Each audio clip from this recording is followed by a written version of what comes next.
वाक्य प्रदानेन सर्वे तुष्यन्ति जन्तवः तस्मात् तदेव वक्तव्यं वचने का दरिद्रता।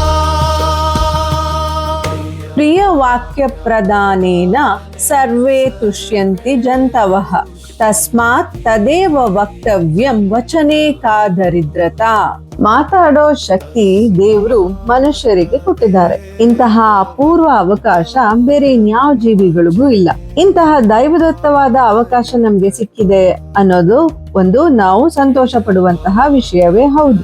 ಈಗ ಮಾತಾಡೋ ಸಾಮರ್ಥ್ಯ ಇದೆ, ಅವಕಾಶ ಇದೆ ಅಂದ ತಕ್ಷಣ ಏನೇನೋ ಮಾತಾಡಬಾರ್ದು. ಬರೀ ಒಳ್ಳೆ ಮಾತುಗಳನ್ನೇ ಆಡಬೇಕು. ನಾವು ಆಡುವ ಮಾತುಗಳು ಚೆನ್ನಾಗಿರ್ಬೇಕು, ಮೃದುವಾಗಿರ್ಬೇಕು, ಹಾಗೆ ಬೇರೆಯವರಿಗೆ ಆತ್ಮೀಯತೆಯನ್ನ ಹುಟ್ಟಿಸುವಂತೆ ಇರಬೇಕು. ಯಾಕೆಂದ್ರೆ ಒಳ್ಳೆಯ ಮಾತನಾಡುವುದರಿಂದ ಎಲ್ಲರಿಗೂ, ನಮ್ಮ ಸುತ್ತಮುತ್ತಲೂ ಇರುವಂತಹ ಜನರಿಗೆಲ್ಲರಿಗೂ ಸಂತೋಷ ಸಿಗತ್ತೆ, ಸಂತಸ ಸಿಗತ್ತೆ. ಆದ್ರಿಂದ ಒಳ್ಳೆಯ ಮಾತುಗಳನ್ನೇ ಆಡಬೇಕು. ನಮ್ಮ ಮಾತಿಗೆ ಬಡತನ ಏನು ಇಲ್ಲ ಅಲ್ವಾ? ಹಾಗಾಗಿ ಆಡುವ ಮಾತನ್ನ ನಾವು ಚೆನ್ನಾಗಿ ಸಂತೋಷ ಭರಿತವಾಗಿ ಆಡಬೇಕು.